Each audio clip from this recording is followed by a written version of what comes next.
आणि अशा परिस्थितीमध्ये पुण्यश्लोक अहिल्या मातांनी ठरवलं, मी केवळ माझ्या राजापुरतं राज्यापुरतं विचार करणार नाही, अखिल हिंदुस्थानाची जबाबदारी देखील माझी आहे।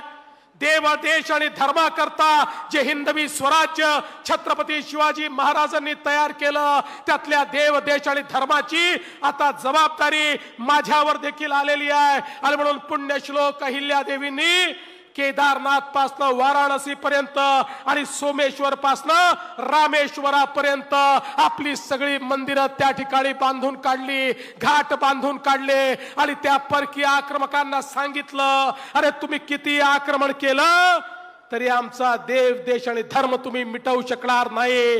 हा देव देश आणि धर्म आमच्या रक्तामध्ये आहे, तो मिटवण्याची ताकद तुमच्यामध्ये नाही। हे सांगणाऱ्या जर कोणी होत्या तर त्या पुण्यश्लोक अहिल्या देवी होत्या।